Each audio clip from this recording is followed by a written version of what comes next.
This past weekend, we saw a breakout performance from Anthony Fluffy Hernandez, who's proven to be a legit contender at 185.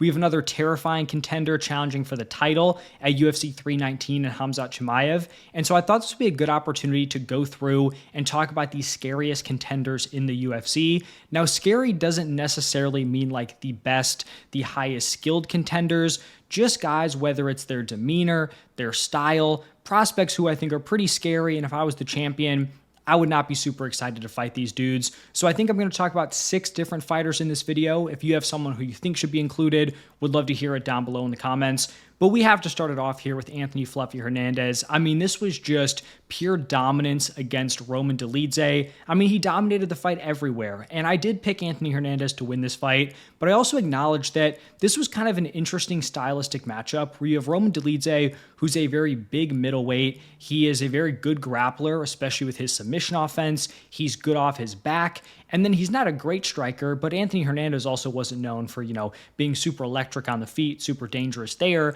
And so you had this interesting dynamic of like, was Hernandez going to try to strike? Would he be fine kind of sitting in Roman Dolidze's guard? A spot where he has threatened some very solid UFC fighters, in some of his previous matchups. And Anthony Hernandez just beat him across the board. I mean, he was taunting him on the feet. He was putting a pace on him. He was hitting him clean. He was staying relatively safe. And then he would take him down. Didn't have a ton of interest in sitting in the guard, but he would just make him get back up. If he could get to the back, he would land his ground and pound. I mean, he really just went out there and broke the will of Roman Dolidze. And then getting the rear naked choke with no hooks in, pretty much while he's dragging him across the cage and getting Roman Dolidze to tap, it was ultra impressive. Like I mentioned, he's now on a 7-fight win streak. He has this just absurd cardio for 185, where he really is like the Marab of middleweight. And you just don't see that type of cardio kind of when you get up into the higher weight classes. And I think what's also interesting is he uses this physicality to just kind of run through dudes, control them with the grappling, push this pace. But he's physically not a big middleweight. Like, I bet if he wanted to, he could cut down to 170.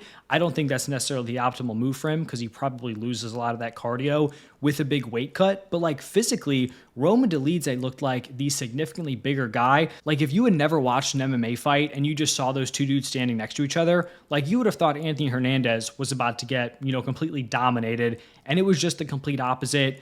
Like I talked about, that relentless pace, he averages nearly 6.5 takedowns per 15 minutes, which is already super high volume, but it's also the rate at which he lands those takedowns, 48% takedown accuracy.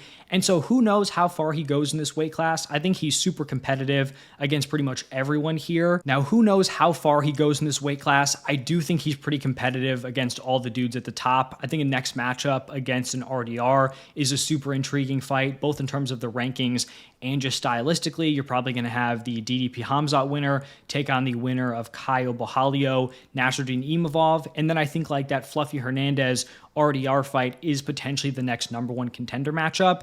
But I just know if you are going into a training camp for Anthony Fluffy Hernandez, you are going to have to work your butt off. Your cardio is going to have to be insane. And it kind of does seem like you have to get him out of there early on, or he is just going to continue to build.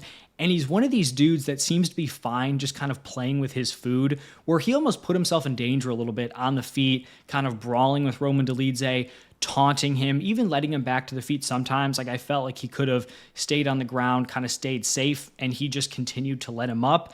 And so you're going to go through this super tough fight while also it being kind of mentally draining as you have this dude taunting you while he's potentially gassing you out. And so Anthony Hernandez is a scary prospect. Maybe doesn't have the super dangerous power, super intimidating overall physique where you're scared of him going into the fight.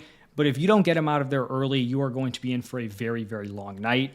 Now, the next scary contender I want to talk about in that same weight class is Khamzat Chimaev. And I think a potential Khamzat Fluffy matchup is super interesting because it seems like a fight where Khamzat could just run through him in round 1.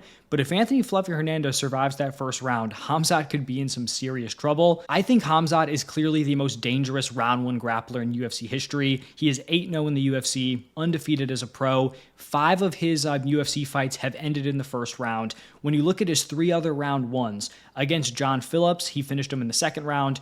The round 1s were scored 10-8, 10-8, and 10-7, so he has a very elusive 10-7 scorecard. The round 1 against Kamaru Usman, which went to decision, was a 10 10-8 round against, a very, very high-level grappler in Kamaru Usman. And then his most pedestrian round one was just winning the first against Gilbert Burns 10-9. Now, he has shown some cardio issues, but to even exploit some of those potential issues in fights that he still won, you have to survive that first round, and not a lot of dudes have been able to do that. And the only two that have, you have Kamaru Usman, who, like I said, is a great grappler, and then Gilbert Burns, who has tremendous jiu-jitsu. And it seemed like Khamzat kind of faded away from the wrestling because he was a little bit weary of the submission offense of Gilbert Burns. But coming off probably his most impressive win, just smashed Robert Whittaker's jaw. I mean, his teeth were like all the way back in his throat.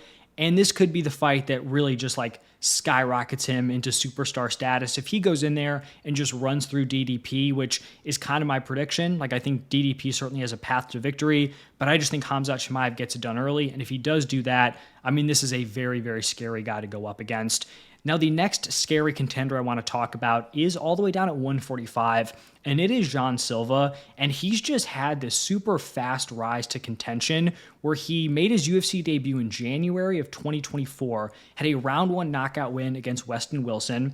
Then his next fight was a round 2 KO against Charles Jourdain. He took a short notice fight up at 155 just 2 weeks later against Drew Dober, who at the time was like right outside of the top 15. He went in there, he finished Drew Dober with a round 3 knockout. That fight was stopped due to a cut, but he still got the finish, goes down as a knockout. And then he had a round 1 knockout against Melsik Bagdasaryan. And then his most recent fight, really kind of skyrocketing him into potential contention, is the Bryce Mitchell fight where he won with a round 2 submission. He just has this super explosive, powerful style on the feet where if he hits you hard, you're going to go down. He also showed some very solid takedown defense and his own submission offense in that Bryce Mitchell fight where he either stuffed the takedown or he was threatening with some sort of submission. That's super dangerous because you could have thought, the path to victory was trying to grapple him, clinch him, take him down, hold him there. I'm not saying you couldn't do that. Like Bryce Mitchell isn't necessarily like the elite of 145, but he is a very good grappler. And Jean Silva, passed that test with flying colors. He also just has this style where he's going to be taunting you. He's going to be in your face. He's going to be doing all this flashy moves. And that can really get in your head if you're struggling and he's landing big shots against you. And then he's a finisher. 15 of his 16 wins have come inside the distance. He is going to be main eventing an upcoming fight night against Diego Lopez. Personally, I think he is going to win that fight, and I also think he is the toughest challenge for Alexander Volkanovski. I don't necessarily think he's proven that he is like the next best guy in the weight class. Like I still think you have to give the nod to Movsar Evloev, but just stylistically with his explosiveness, the power, I think the way you get to this version of Volk, who has some durability questions, but is still very technically sound, I think it's someone who can go in there and just get him out early, and I think that could be Jean Silva. So if he gets through Diego Lopez, I think a title shot is up next, and he is a very, very scary contender at 145. Then the next 2 fighters are actually going to be both from welterweight. The first one is going to be Michael Morales. He is 18-0 as a pro, 6-0 in the UFC. I think part of what makes this guy so scary is that he already has a pretty solid resume. He's already climbing the rankings, and he is still very green when it comes to MMA. He's 26 years old, so still very young. I mean, could be like 5-6 years away from his fighting prime, and he's already like kind of entering the title picture. He has finished 14 of his 18 wins. He is coming off back-to-back round 1 knockouts against Gilbert Burns and Neil Magny. He is super physically imposing for the weight class. He is a high-level athlete, and he is only getting better. So I think at some point, Michael Morales will fight for the belt and could certainly end up being a champion. 170 overall is just so fun because you've got like all these fresh names in the title picture. JDM has the belt. You have Islam moving up. You have Sean Brady. You have Michael Morales. You have Ian Gary. You still have Kamaru Usman in the mix. You have this next guy who I'm going to talk about, which is Shavkat Rakhmonov. And I do think he's lost some hype, some of his aura, you could say, since the injury, him being out, and then also having like a pretty competitive fight against Ian Gary. But this is still a guy who is undefeated at 19-0. He is 7-0 in the UFC.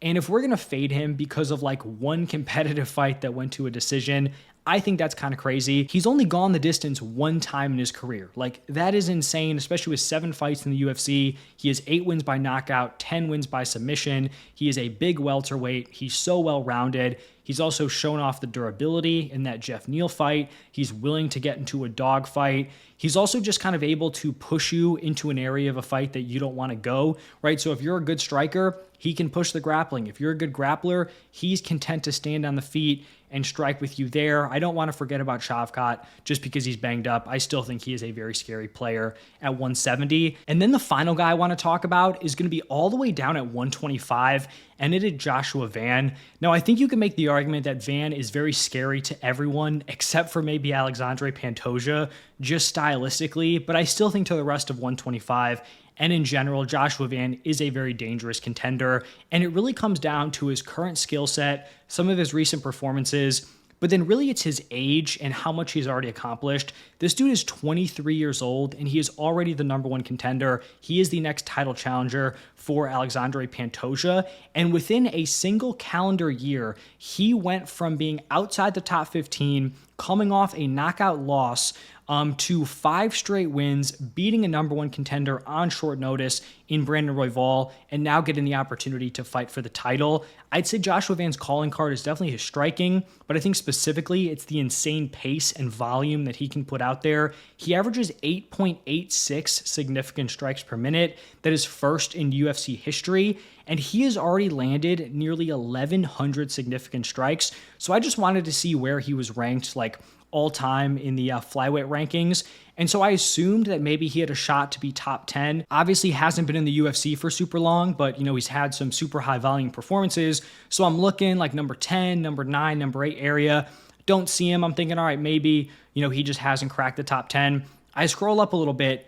The dude is already second all time in significant strikes in the flyweight weight class, and he debuted late 2023, November 2023 was his first fight in the UFC. He is second all time in significant strikes. He has already passed Demetrius Johnson. He has already passed Alexandre Pantoja. The only man he trails is Brandon Moreno, and I think he's within like 120 significant strikes. Like, if it's possible he does well against Pantoja, he could pass Brandon Moreno, which is just absolutely absurd. Hasn't even gotten a shot at the title yet, and he is nearly leading the history of the weight class in significant strikes. So Joshua Van, super fun prospect. The fact that he's only 23 years old should continue to get better, should continue to evolve as an MMA fighter. And so those are going to be my scariest contenders right now. Would love to hear your thoughts. Was there a fighter I left out? Drop them down below. If you enjoyed, hit the like button, subscribe. Thank you all for stopping by, and I will see you in the next one.